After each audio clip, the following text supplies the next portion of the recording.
0.73% 이기는 데 있어서 안철수와의 그 단일화가 예. 어쨌든 역할을 했다. 예. 뭐 오히려 역작용했다 이런 여러 가지 평가들은 있는데 예. 지금 당으로 돌아온다고 합니다. 예. 그럴 때 당에서는 뭐 정권 교체의 뭐 큰 공신일 수도 있고 예. 한데 좀 어쨌든 거의 호롤 당신이잖아요. 예. 좀 어떤 역할을 좀 안철수 지금 현 인수위원장 해야 된다고 보십니까? 일단 말씀드린 대로 그러니까 우리 윤석열 정부가 성공하기 위해서 당이 필요한 역할을 제가 앞장서서 좀 해줬으면 좋겠고요. 비판의 견제가 필요할 때, 쓴소리가 필요할 때는 그런 역할도 하고, 또 국민과 소통하는데, 또 정치권과 소통하는 데에서 또 채널 역할도 하고, 그리고 지금 말씀드린 교육정책 같은 이런 이제 비어 있는 부분들, 네. 또 문제가 생기는 정책들에 대해서는 대안 제시도 하고, 그리고 어쨌든 우리 집권 세력 안에서도 이렇게 윤핵관의 일머니 하면서 이렇게 권력이 한쪽으로 집중되는 것보다는 서로 좀 분산되는 것이 더 민주적이고 효율적이기 때문에 그런 점에서 나름대로 자기 역할을 할 수 있는 영역을 또 정치적 영역을 또 확보하는 게 필요하고, 그게 뭐 당대표가 되든 뭐가 되든 간에 그런 것들이 필요한데, 걸림 본인이 이 당에 뿌리를 내리기 위한 또 쉽지 않은 과정들을 자기가 잘 해야죠. 우리 의원들이나 당원들의 마음을 얻을 수 있어야 되고, 화학적으로 또 융합이 잘 돼야 되고. 근데 지금까지는 그런 부분에 대해서 여러 가지 부정적인 평가가 많기 때문에 우리 당이 자기의 마지막 정치 둥지라고 생각하고, 여기 뿌리 내리고 여기서 꽃을 못 피우면은 끝난다고 생각하고 정말 낮은 자세로 겸허하게 하는 게 좀 필요하다고 봅니다. 그러니까 YS가 3당 합당으로 호랑이 굴에 들어가서 호랑이를 잡겠다 하는 거와 전혀 다른 것 같아요, 지금. YS는 사실 민정계보다는 수적으로는 열세였지만은 정치적 역량이나 이런 뭐 경륜이나 이런 파워에 있어서는 오히려 더 위에 있었고, 또 그만한 세력을 또 갖고 있었고, 본인 스스로가 평생 대한민국 정치를 이끌어왔던 그런 정치 구단이었고, 그랬으니까 호랑이 굴에 들어가서 호랑이를 잡을 수 있었죠. 그거하고 비교가 안 되죠. 그러니까 더더욱더 겸허하게 낮은 자세로 처음부터 다시 시작한다고 생각하고 하셔야 정치 역할도 생기고 당대표라든가 어떤 자리에 도전할 때도 그 목표가 또 가까이 올 수가 있고 그럴 것 같습니다. JTBC에서 문재인 대통령과 손석희 지금 뭐 해외순회 특파원이라는 직책이던데 대담을 했지 않습니까? 저는 딴 거는 차치하고 어쨌든 거기에 이런 이야기가 나와요. 우리 그 대통령의 선거 중립에 대해서 이 다른 나라 예를 들면서 이 현직 대통령이 자기가 다시 나오는 게 중임제에 있을 때 다시 나오는 거죠. 그래서 다시 안 나오더라도 선거 참여는 다 한다 이게야. 선거 참여하는 거하고 공정한 선거 관리는 다른 건데 우리나라는 아예 이상하게도 아예 못하게 돼 있다 이거지. 그 말은 법에도 위법이 아니다 이게 선거 참여가. 그 말이 깔려 있는 것 같아요. 그랬으면은 정권 교체 이 부분에 대해서 그 해명도 하고 또 바로 잡을 건 바로 잡고 했을 건데 상당히 아쉽다는 우리 이야기를 했고 기억납니까? 누가 뭐라고 하든 정권 교체의 1등 공신은 문재인 대통령입니다. 왜냐하면 문재인 정권의 원년에 대한 심판이었기 때문에 그 심판에서 국민들은 이 정권 잘못했다. 책임 물어야 된다. 바꿔야 된다. 라고 결론 내린 것 아닙니까? 그렇죠. 그 최고 책임자가 대통령이었고 국정의 여러 분야에서 그런 국민들에게 실망시키고 배신감 느끼게 하고 하는 행동들을 많이 했고, 국정의 여러 이슈들 가지고 안보, 경제, 일자리, 여러 분야마다 거기다 본인이 개인적 말과 행동이 민심을 자극해가지고 떠나게 만드는 그런 일이 제일 많았던 민주당 현 정권 여권 범위 여권 안에서 비중이 제일 컸던 분은 단연 대통령이죠. 부당하게 선거 개입했던 한 것도 있었고, 심지어 제가 뭐 태어나서 이 나이 될 때까지 또 정치권에 들어와서 한 30년 지날 때까지 특별히 더 정치적 중립을 생명으로 삼아야 되는 선거관리위원회에 자기 캠프 출신 특보를 보내는 대통령이 어디 있습니까? 그걸 보면서 저는 이분 머릿속에는 민주주의라는 건 없는 거구나. 그냥 모든 이 국가기관을 갖다가 정권에 복무하는 그런 하수인으로 다 생각하는구나. 선관이든 법원이든 헌법재판소든 검찰이든 경찰이든 북한식으로 말하면 당이 결정하면 우리는 한다. 우리가 뭐든 헌법적인 정치 중립의 의무가 있는 기관이든 아니든 관계없이 정권 잡은 정파와 대통령이 결정하면 무조건 다 그 따라야 된다라는 그런 반민주적, 반헌법적 의식이 가득 차 있는 분 아닌가 하는 걸 갖다가 여러 대목에서 느꼈는데 결정적으로 선관위의 책임자의 캠프 출신을 앉히고 그때부터 선관위가 완전히 정치 편향 행위를 그냥 폭주하듯이 해가지고 완전히 무너져 버린 걸 보면서 이분은 민주주의자가 아니다라고 저는 확신을 갖게 된 거죠. 어제 그제 인터뷰 내용도 꼼꼼히 보면은 굉장히 비겁하고 기회주의적인 게 너무 많아요, 말씀들이. 저는 볼 때 그런 이야기를 만약에 그 정도로 생각하고 있었다면 그 전에 했어야 되지 않나. 예. 신년 기자 간담회도 안 했지 않습니까? 예. 그때 그런 걸 이야기하면은 예. 또 여러 가지 또 거기다 문제 제기도 받을 수도 있고. 예. 그럼 거기에 대해서 또 이렇게 됐을 건데 그때 그걸 안 하고 예. 마지막 거기에서 하니까 이제 떠나가는 대통령 보고 뭐라 하기도 그렇잖아요. 지금. 네, 그런데 떠나가도 어쨌든 역대 대통령들이 그랬지만은 퇴임 대통령의 은행에 대해서 국민들이 계속 지켜보고 평가하잖아요. 예. 본인 정치를 하고 싶지 않더라도 지금 퇴임 기자회견을 보면 퇴임하고 난 뒤에도 아마 정치적 발언이나 행동을 많이 하실 것 같은 느낌이 드는데 안 하더라도 상황 때문에 자꾸 정치의 그 공론의 장에 자꾸 이제 끌려 나오는 게 우리나라 전직 대통령의 운명인데 예. 그 퇴임 이번 그제 인터뷰 내용대로 보면은 본인 스스로가 아마 앞으로도 퇴임하고 난 뒤에도 정치적 발언 많이 하실 것 같아요. 예. 예. 이 지금 검수완박이 여야 대치를 넘어서 신구 권력 간 대치로 전면화되고 있지 않나 저희들은 그렇게 보고 있거든요. 예. 문재인 대통령이 처음에는 검수완박에 대해서 예. 상당히 국민의 뜻을 예. 좀 따라야 된다. 예. 국민의 뜻은 여론조사 결과에서도 나오지만 어쨌든 간에 지금 이렇게 시급히 이것을 갖다가 진행한 것에 대해서는 좀 부정적인 의견이 많았잖아요. 예. 그래서 민주당 일각에서는 예. 이대로만 밀어붙여서 만약에 국회를 통과시키더라도 네. 문 대통령이 자기 소신껏 거부할 수도 있다. 예. 거부권을. 이런 이야기도 있었어요. 근데 지금은 그렇지 않잖아요. 중재안은 잘 됐다. 예. 이게 그러면서 오면은 공포하겠다는 입장을 갖다가 밝혔거든요. 예.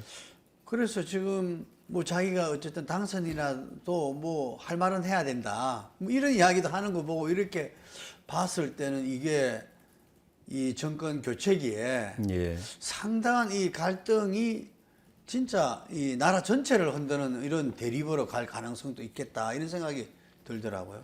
저는 문 대통령이 이 검수완박 입법에 대해서 거부권을 행사할 수도 있다라는 일각의 이야기를 전혀 안 믿었습니다. 처음에. 예. 왜냐하면 이 법은 냉정하게 말하면 문재인, 이재명 때문에 발의된 법입니다. 1차적으로는. 예. 그다음에는 문재인, 이재명과 관계되어 있는 법적 책임 있는 나머지 여권 인사들을 보호하기 위해서 발의된 법입니다. 예. 20명이 양형자 뭐 의원이 이야기했던 게 예. 그 양형자 의원한테 이야기한 민주당 인사들의 그 말의 그 속뜻이 그 속마음이 다 내심이 다 담겨 있는 겁니다. 예. 그러니까 당연히 문 대통령으로서는 속으로 고맙게 생각했겠죠. 밖으로 그렇게 말할 수는 없지 않습니까? 나를 갖다가 내가 저지른 잘못을 내가 책임 안 져도 되도록 해임을 조사받지 않아도 되도록 우리 당에서 저렇게 만들어주는데 내가 고맙다 이렇게 말할 수는 없기 때문에 그리고 그게 얼마나 무리한 법인지도 본인은 최소한 상식적으로 알고 있었을 것이고 국민의 저항이 얼마나 큰 건지도 알고 있었을 것이고 또 느끼고 있었을 것이기 때문에 차마 그 동의한다고 말을 못했을 뿐이지 속으로는 굉장히 저는 충분히 공감하고 필요하다고 느꼈고 내심으로는 전폭적으로 지지하고 있었을 거라고 봅니다. 처음부터. 예. 그러니까 손에 피 묻히는 건 당이 알아서 하라 뭐 그런 심리였다고 저는 생각하는데 이게 자꾸 우여곡절이 생기고 잘못하면 또 안 될 게 표류할 수도 있어 보이니까 안 되겠다 싶어서 힘을 실어준 것 아닌가. 그냥 쭉 밀어붙이라고. 예. 그런 것 같아요.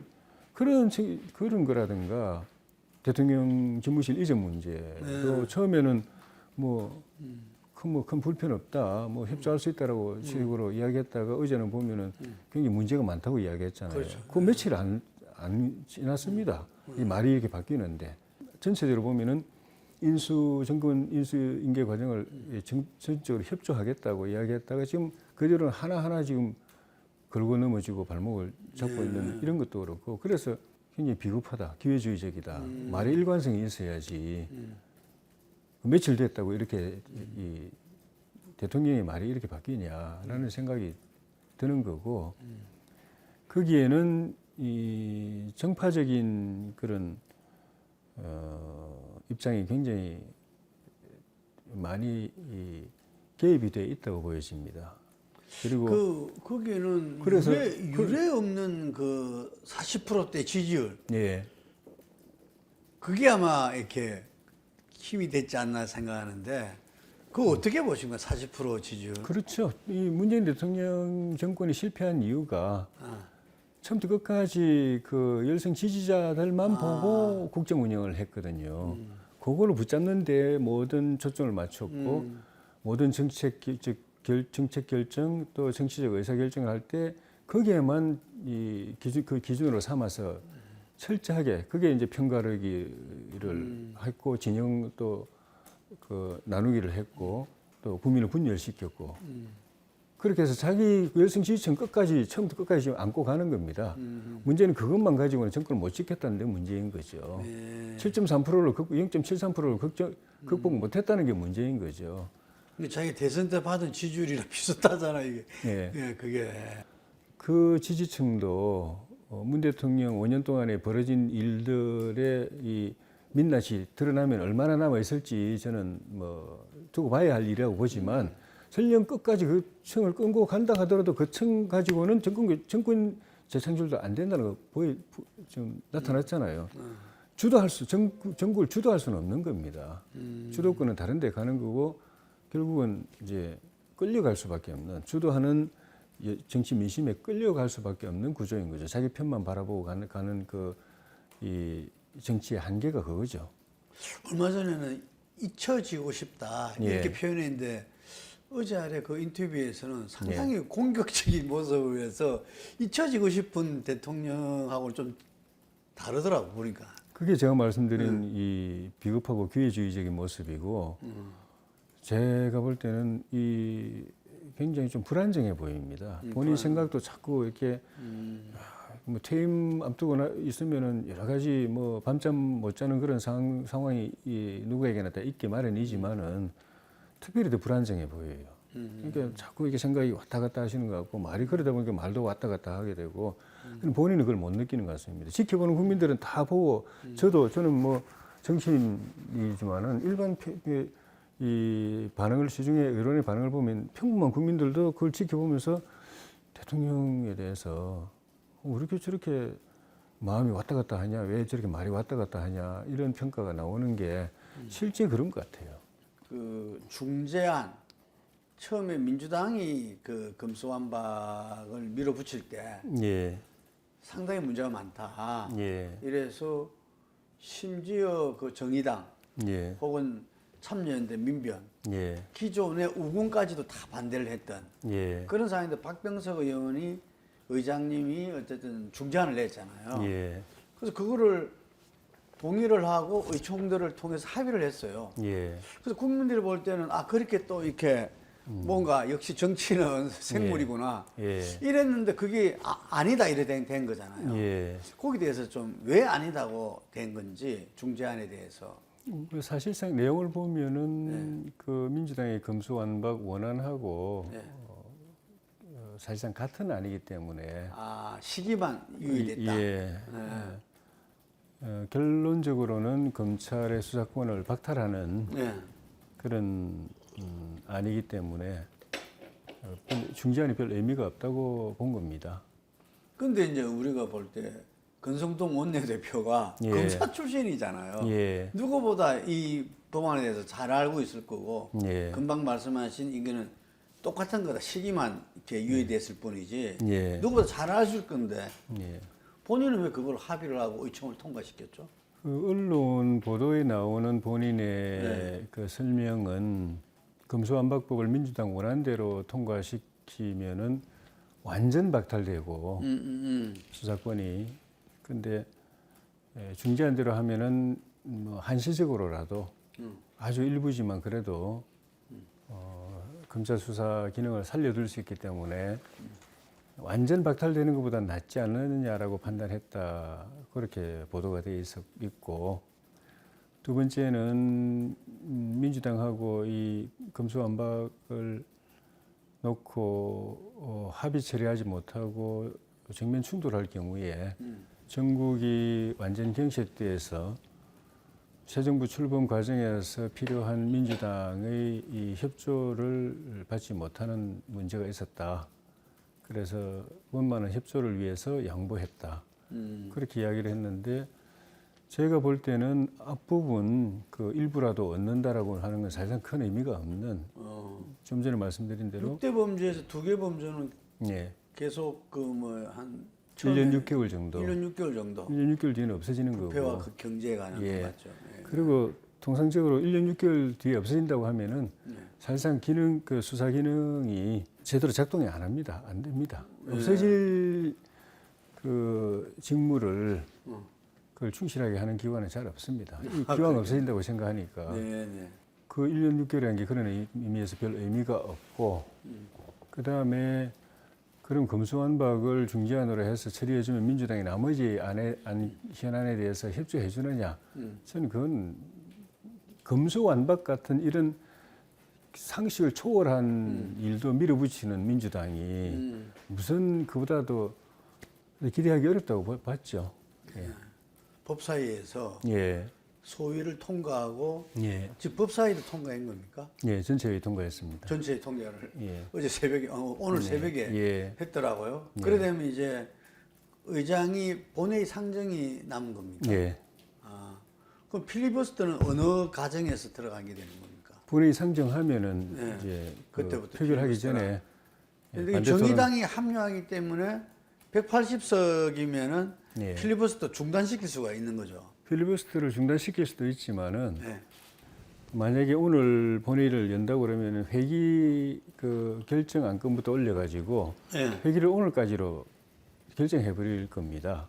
그러면요. 그럼 필리버스터를 해도 오늘까지만 할 수 있는 거죠. 오늘 저녁까지. 그리고 사흘 뒤에 다시 본회의 열어가지고 형사소송법을 갖다가 상정한다. 그러면은 그 필리버스터는 오늘 끝나게 되고 필리버스터가 끝난 안건은 다음 본회의 때 바로 처리하게 돼 있기 때문에 3일 뒤에 본회의 새로운 회기를 잡아가지고 3일 뒤에 본회의 열어서 일단 그 처리하고 그다음에 두 번째 뭐 검찰 청법을 올린다든지 이렇게 하고 근데 그 전에 또 회기 결정 새로운 국회 회기 결정의 안을 올려가지고 그 회기를 하루로 잡는 겁니다. 보통 한 달을 잡는데 하루를 잡아서 그날 저녁까지만 자정까지만 회의를 하는 그런 회기로 잡고 그래서 또 새로운 또 검찰청법을 올린다든지 하고 그럼 우리 필리버스터로 가면은 그날 자정까지만 필리버스터를 할 수 있는 거죠. 필리버스터를 중단시킬 필요가 없는 거죠. 그러니까요. 그리고 다시 이제 3일 뒤에 또 본회의 또 새로운 회기 잡고 본회의하고 그다음에 또 그 회기를 그날 밤까지로 하는 또 안건 올려가지고 처리하고 그런 식으로 이제 잘라서 필리버스터를 그 중단시키는 의결을 할 필요가 없이 회기 가지고 장난을 쳐가지고 필리버스터를 사실상 이제 봉쇄해버리는 작전으로 나갈 걸로 보이죠. 본래 그런 전략이다 보니까 정의당 도움이 필요 없었네요. 그렇게 보면 지금 예, 보니까. 예, 그래서 제가 박홍근 원내대표가 어디랑 인터뷰 속에서 예, 여러 가지 이야기를 하면서 어쨌든 자기가 이 원칙으로서 예, 그때까지는 172석이었던 모양입니다. 그러니까 예. 172석을 입법 독재 욕을 안 먹게 예, 운영하겠다. 예. 이런 말을 했어요. 예. 이게 예. 그래서 이 국민의힘과 항상 대화하고 서로 타협하고 예. 이런 협치를 하겠다. 이런 예. 이야기를 자기도 도울 거는 확실히 협력하겠다. 이런 말을 했는데 지금 이거야말로 어쨌든 간에 의석의 어떤 다수 의석의 힘을 갖다가 보여주는 거잖아요. 예. 그래서 이 과정에서 어떻습니까? 우리 위원장이 볼 때 주변에서 듣는 이야기, 뭐 아마 해도 또 보수 쪽 사람들 이야기를 많이 듣겠지만, 예. 이 민심은 어떻다고 보십니까? 오죽하면은 민주당 출신의 박병석 의장이 또 민주당 지지자들로부터 검수완박 원안대로 통과시키라는 압박을 계속 받아온 그 박병석 의장이 중재안을 냈겠습니까? 네. 그만큼 검수완박 그 원안에 대한 이 민심의 저항이 반발이 크다는 걸 본인도 느꼈기 때문에 그걸 강행 처리했다가는 본인도 두고 불명예가 되는 그것도 거죠. 예, 불명예로 남을 것이고 그다음에 자기가 평생 몸담았던 민주당도 정치적으로 큰 위기에 몰릴 거라는 생각을 했기 때문에 중재안이라고 해서 내놨던 것이고 그렇죠. 예. 일단 1차적으로 합의를 해준 우리 당이 그런 민주당으로부터 비난을 무릅쓰고 그걸 파기할 수밖에 없었던 것도 민심의 이 거센 이 비난과 저항이 처음에는 민주당만 향해 있었는데 우리가 그 중재안을 동의해주니까 우리한테도 이제 몰려오게 됐으니까 그만큼 그 국민들의 이 불만과 비난이 감당 못할 정도라고 느꼈기 때문에 그렇게 한 거죠. 그게 지금 민심의 실체라고 봅니다. 결국 국민의힘도 이 같은 정치인으로서의 기득권 유지, 예, 자기들도 그 수사에서 피해 나가는 예, 이 짬짬이 아니냐 예, 이런 민심이 거세지니까 예, 우리가 상식적으로 볼 때는 권성동 원내대표가 윤 당선인과의 교감 없이 예, 동의하고 의총해서 이 통과시킬 수는 없지 않나 하고 생각이 들거든요. 예. 그건 뭐 당연한 사실 아니겠습니까? 그 부분이 사실 조금 의아한 부분이고, 그리고 명확하게 사실 확인이 안 되는 부분이고, 그래서 제가 추측만 가지고 말하기는 굉장히 조심스러운 부분인데, 언론에 보도된 내용만 가지고 네. 보면은 보고는 받았는데 상세한 보고는 못 받았다. 그런 정도로까지만 지금 나와 있는 것 같습니다.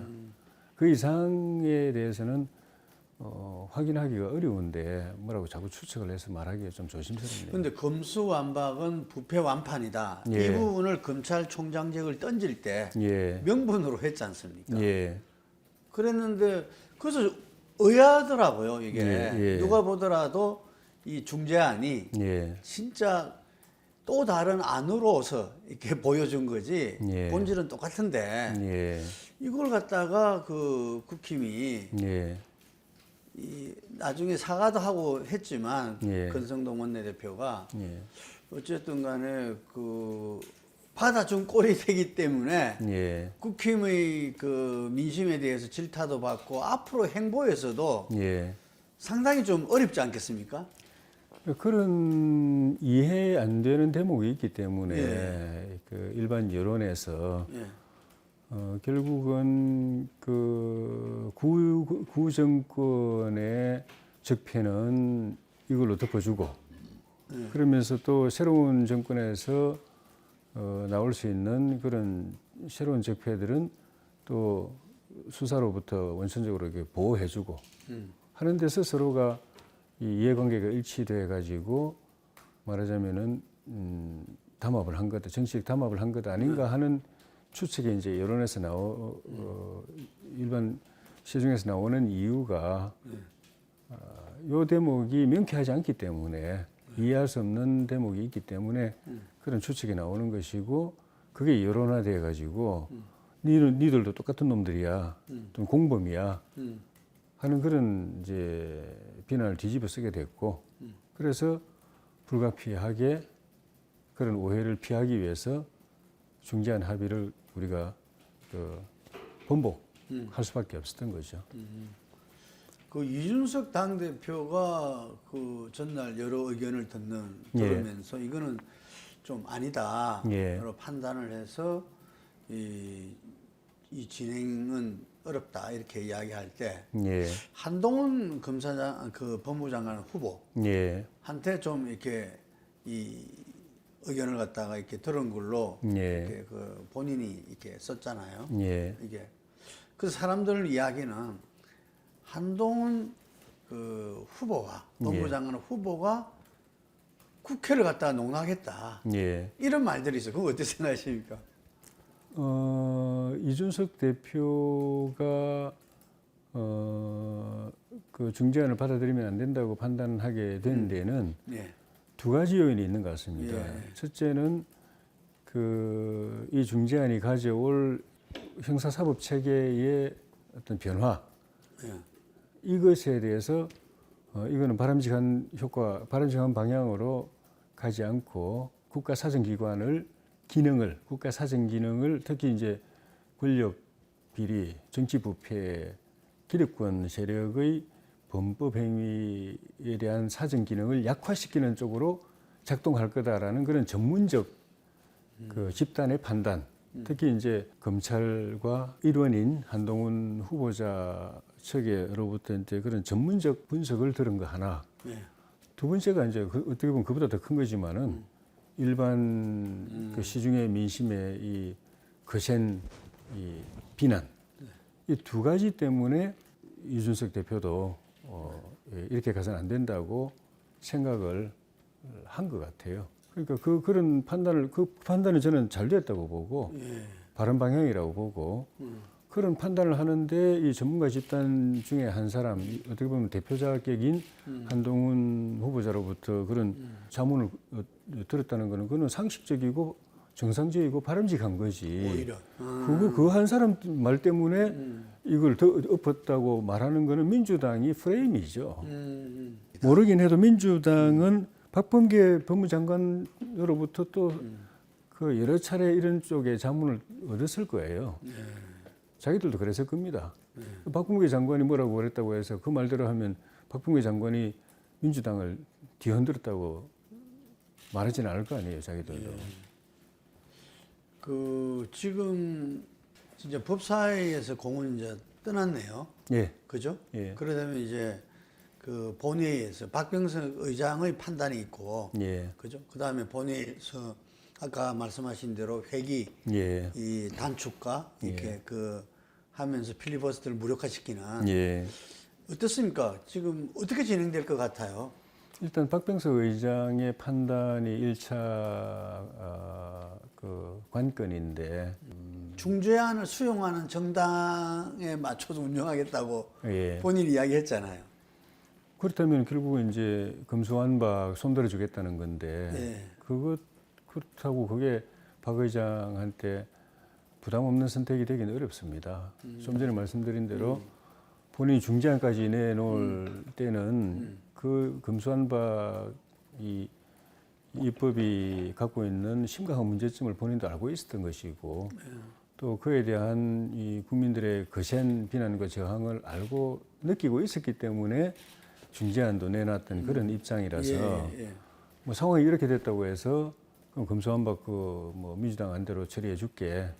그러니까 뭐 중재안 형태지만 어쨌든 간에 사실상 민주당 안하고 똑같은 거고 우리는 반대하는 아니니까 민주당 안을 처리해 줄게 하고 쉽게 나서기에는 부담이 굉장히 크고 고민이 클 겁니다. 그리고 본인도 정치 인생을 걸고 결단을 해야 될 거예요. 같이 두고 오명과 불명예를 낙인으로 찍어가지고 정치를 이제 임기도 얼마 며칠 안 남았는데 본인도 그렇게 퇴장하실 거냐? 유정의 미를 거둬야 되는데 유정의 미가 아니라 유정의 화를 남기고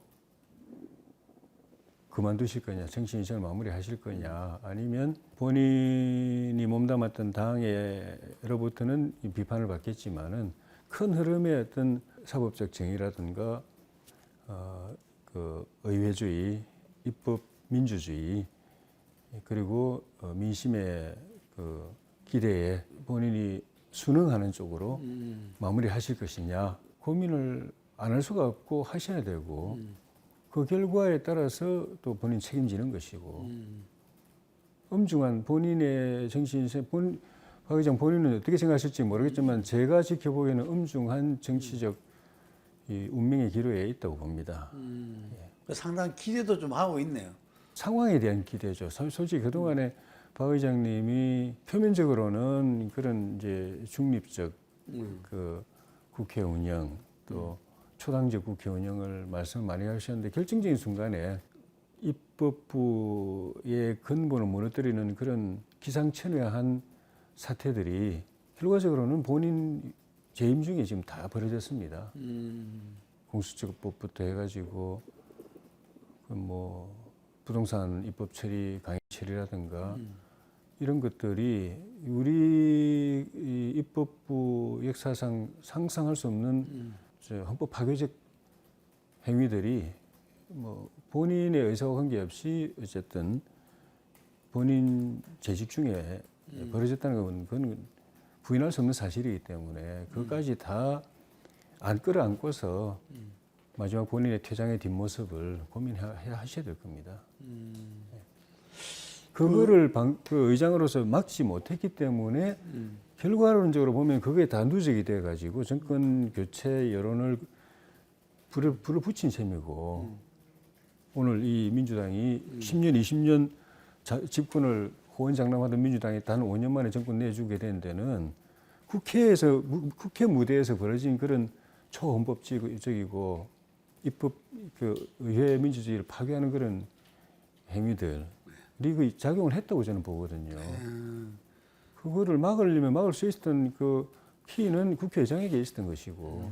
그러니까 박 의장도 정권 교체 민심에 일종 자기도 역할을 한 거네요. 결과론적으로 그렇죠. 그걸 막았으면은 0.73%는 극복될 수도 있었겠죠. 검수완박을 민주당에서는 이 수사 기소 분리로 이야기해 줬으면 좋겠다 이러더라고요. 검수완박이라는 표현이 어쨌든 부정적이잖아요. 이거는 박탈이라는 그게 들어가고 이러니까 뭔가. 그런데 이 기소와 수사 분리 자체는 이 윤 당선인도 이전에 이 청문회 시절에도 본인도 그거는 동의한다라고 이야기했잖아요. 우리 위원장님 어떻습니까? 그러니까 장기적으로 보면은 이제 장기적으로 이 형사사법 체계 바람직한 형사사법 체계를 생각하면은 검찰은 수사권 아니 그 기소권만 갖고 그 대신에 부분 이제 필요에 따라서 수사 지휘권 가지고 또 아주 일부라도 필요하면 검찰 직접 수사 영역을 아주 예외적으로 두고 수사권 자체는 다른 수사 주체에다가 넘겨주고 근데 그 수사 주체를 아주 장기적으로 본다면은 미국 지금 이야기 나오는 것처럼 미국의 FBI 정도의 고도의 수사 역량을 가진 지금 우리 검찰의 수사 역량보다도 크게 뒤지지 않는 고도의 수사 역량을 가진 FBI 정도 되는 그런 이제 경찰 수사기관에게 넘겨주는 것이 장기적으로는 딱 그렇게 이제 정리하는 게 맞은데 우리 경찰이 미국 FBI 정도 또는 지금 검찰 수사 인력이 갖고 있는 수사 역량 정도로 갖추려면은 좀 제가 볼 때 최소 5년에서 10년은 걸릴 겁니다. 시간이 필요하다. 그 사정 기능을 국가 사정 기능을 감당할 이 준비나 태세가 전혀 안 돼 있는 경찰이 지금 바로 넘겨져 버리면은 그 유권 무죄, 무권 유죄가 완전히 뭐 이렇게 고착화돼 버리는 거죠. 힘없는 국민들만 맨날 고초를 당하고 힘 있는 정치 권력이라든지 경제 권력이라든지 기득권 세력들은 요래저래 다 빠져나가고 지금도 그게 문제인데 이게 완전히 일반화돼 버릴 가능성이 있습니다. 지금 검찰에서 그 수사권을 당장 떼내야 된다면은 과도기적으로 검찰의 수사 인력을 그 인력을 주축으로 하되 또 뭐 필요한 보강을 해가지고 중수청 같은 걸 만들어서 지금 검찰 수사 인력, 검찰 수사 역량을 가진 수준의 수사기관을 별도로 만들고 뭐 현실적으로는 지금 검찰 수사 인력들이 그쪽으로 상당 부분 가야 되겠죠. 검사든 뭐 수사관이든 상당 부분 그쪽으로 가야 되겠죠. 그렇게 해가지고 진행을 하면은 국가사정기관 기능, 국가사정기능 자체의 공백은 안 생기겠죠. 그렇게 하든가 아니면 그러니까 말씀드린 지금 당장 그 검찰로부터 수사 기능을 드러내려고 하면은 중수청으로 갈 수밖에 없고 그 중수청의 대부분은 사실은 검찰 수사 인력이 그쪽으로 가야 되는 것이고 그렇지 않고 그렇게 되면 3단계가 되지 않습니까? 검찰도 있고 또 중수청도 있고 경찰도 있고 그게 너무 복잡하다. 기소권 검찰 수사권 경찰 이렇게 딱 그 이원 체제로 가려고 하면은 우리 경찰이 그 정도 기능을 역량을 확보하는 데는 최소 5년 내지 10년 걸릴 거기 때문에 검찰의 수사권을 바로 이렇게 전면적으로 이렇게 박탈해서 경찰에 넘겨주면 안 되고 단계적으로 조금씩 넘겨야 되는 거죠. 경찰이 그걸 감당할 수 있는 역량이 되면 되는 만큼 또 넘겨주고 또 역량이 좀 더 또 이 업그레이드 되면 그것도 넘겨주고 그렇게 해야 맞은 거죠. 그 둘 중에 하나 선택을 해야 된다고 봅니다. FBI 같은 거는 민주당도 인정하잖아요. 예. 예. 근데 이제 기간이 문제인 거죠. 예. 지금 우리 경찰은 그 역량이 안 됩니다. 그래서 뭐 3개월, 6개월 했다 1년 뭐 이 이야기도 나오고 하는데 예. 그 기간에서 조금 절충이 가능하다 보십니까? 일단은 기존 인력의 그 교육 훈련이 그 강도 높은 교육 훈련이 있어야 되고요. 그다음 새로운 수사 인력을 이제 새로 신규로 뽑아야 되는데 굉장히 이 뛰어난 그 수사 인력들을 확보를 해야 됩니다. 그럼 그만큼 대우도 해줘야 되는 것이고 그게 하루아침에 되는 게 아니죠. 지금 기존의 수사 경찰 형사들이라는 게 이런 수사 인력이 교육 훈련한다고 갑자기 이렇게 업그레이드 되는 것도 아니고 시간이 필요하죠. 그리고 새로운 그 수사 인력을 충원하는 것도 곧바로 아주 뛰어난 인력들이 바로 이제 확보되는 것도 아니고 들어온다고 바로 또 형사 실무에 수사 실무에 바로 또 투입될 수도 있는 것도 아니지 않습니까? 그게 제가 볼 때는 5년, 10년은 걸린다고 보는 거죠. 일반 국민들이 볼 때는 제가 들어보니까 지금 그 검찰은 좀 높잖아요. 예. 그래서 주로 지금은 이제 경찰에 그거를 시작하게 되는데 경찰들이 너무 많은 사건이 폭주를 해가지고 자기들 말에 의하면은 밤을 새더라도 이게 일단 뭐 뭔가를 고소를 했다면 고소인 조사 자체를 갖다가 몇 달씩이나 어떤 거는 뭐 이렇게 한 1년이 돼도 하자 세월인 것도 많다. 어쩔 수 없다. 양해 바란다 그러고 검찰들은 요즘은 뭐 땡택은 많이 있을 정도거든요. 그 들어보셨습니까? 예, 저 대략 그런 상황인 건 알고 있습니다. 그러니까 이 누구도 지금 원치 않는 상황으로 지금 거기다 검찰이 이 직접 수사했던 부분은 상당히 어려운 사건들입니다. 정치 부패, 선거법, 뭐 또 공무원 범죄, 직권남용 이런 거는 사실관계 파악도 굉장히 쉽지 않고, 그다음 거기 법리 적용도 굉장히 그 어려운 영역입니다. 그러니까 지금 경찰 입장에서 볼 때는 기존의 그런 민생 사건도 감당이 어려운데 굉장히 이게 복잡하고 어렵고 사건 하나를 처리하려고 해도 몇 배의 시간과 노력이 들어가는 사건이 한꺼번에 몰려오면은 완전히 와장창 그냥 뭐 큰 문제가 거의 뭐 그 형사사법 마비 상황, 일시적 마비 상황이 올 수도 있는 거죠. 그러니까 민주당도 잘할 건데 민주당이 그걸 원하는 거죠. 그래서 수사기관들이 수사 제대로 못하게 조사 제대로 못하고 수사 제대로 못하는 상황을 지금 기대하는 건 아닙니까? 더구나 어려운 사건, 권력이나 정치인, 공무원, 고위공직자들 수사 같은 경우는 경찰이 아예 건드릴 엄두도 하기 싫어서가 아니라 조사할 시간도 없고 인력도 안 되고 그리고 굉장히 어려워서 엄두도 안 나는 상황을 지금 기대하는 거잖아요.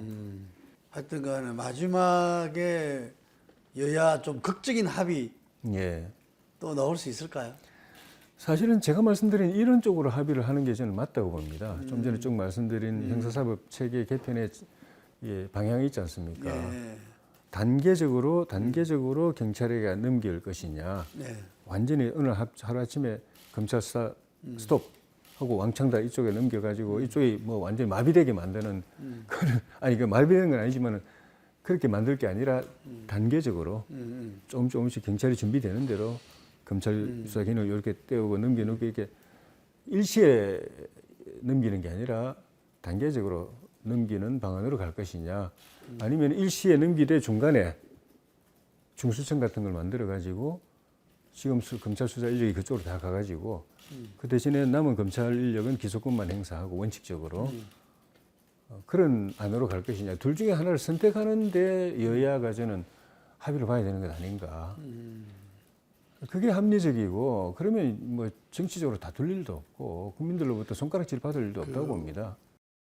인수위 보니까 교육분과가 없고 이 비서실에도 교육비서관실이 없고 예. 안 위원장이 제안했다고 할 정도인데 예. 이 상대적으로 좀 교육이 등한시되고 있는 거 아닌가 예. 이런 우려들이 있어요. 그런 게 걱정되는 부분입니다. 예. 대선 과정에서도 우리 교육 쪽에 이 공약이 좀 미약했습니다. 예. 그래서 이 교육 전문가들이나 현장에 있는 분들이 예. 상당히 좀 우려했죠. 교육에 대한 관심이 없는 거 아니냐. 교육 정책이 어떻게 보면은 100년 대계라는 말을 굳이 쓸 필요도 없이 온 국민의 최대 관심사가 교육일 수도 있는데 여기에 어떤 청사진의 비전이 분명히 제시가 되지 않고 이 교육이 안고 있는 많은 이 좀 쌓인 그런 이 해결 과제들이 많은데, 문제점들이 많은데 이걸 어떻게 해결할 것인지에 대한 분명한 대안도 안 보인다, 이런 이야기들이 여러 곳에서 들리고 있는데 거기다가 뭐 저 엎친 데 덮친 격으로 설상가상 뭐 교육 폐지 이야기가 거꾸로 나오니까 현장에서는 완전히 이게 난리가 났었죠.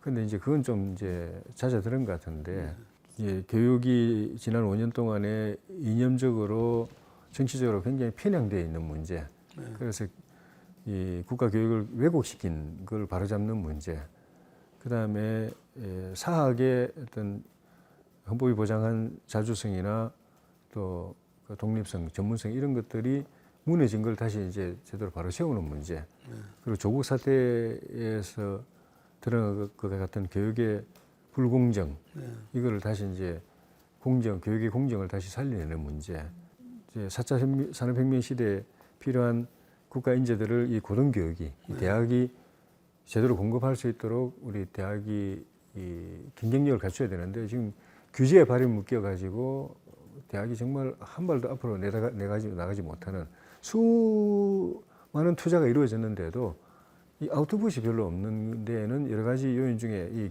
규제가 너무 많아가지고, 교육에 대한 규제가 너무 많은 것도 문제이기 때문에 그런 것들을 해결하는 문제, 또 지방 소멸과 맞물려 가지고 지역 대학들이 지금 존폐의 기로에 몰려 있는 거, 이거 어떻게든 해결해 줘야 되는 거, 이런 많은 과제들이 있는데, 또 하나는 문재인 정부가 출범시킨 국가교육위원회, 이게 굉장히 많은 우려를 자아내고 있기 때문에 이게 정상적으로 가도록 하기 위해서 필요한 조치가 또 많이 있는데, 이런 것들을 위해서는 교육부가 더 강화되고 더 역량이 더 커져야 되는데, 거꾸로 뭐 없었는 이야기 나와가지고 진짜 난리가 났었는데, 이런 과제들을 이제부터라도 인수위 또는 새 정부 출범 또 새 장관 오고 난 이후라도 빨리 교육의 비전과 청사진, 또 구체적인 그 문제점들과 그 해결 그 과제와 또 해결 방안, 이런 것들을 빨리 내는 작업이 후발적으로라도 빨리 이루어지지 않으면은 우리 새 정부의 5년 동안 이 교육에서 아무런 성과도 못 내고 문재인 정부 5년 동안에 이게 양산된 문제들을 해결도 못하고 교육 지체 현상은 또 국가 경쟁력의 지체 현상으로 바로 연결되기 때문에 그런 일이 벌어질 수 있어서 그 교육 요 분야에 대해서는 우리 당선인과 우리 당 또 뭐 저를 비롯한 우리 그 국회 교육위원회 이쪽도 좀 달라붙어 가지고 뭔가 좀 깊이 논의하고 또 컨텐츠를 많이 만들어내야 될 것 같습니다. 이게 유초 중등생 교육 정책에 보면은 이 지방선거 때 또 교육감을 뽑지 않습니까? 그런데 이제 많은 분들이 광역 단체 차원에서는 지자체에서 이렇게 그 단체장, 시도지사와 교육감이 좀 통합이 되어야 된다 이런 주장들이 많거든요. 거기에 대해서는 어떻게 생각하십니까?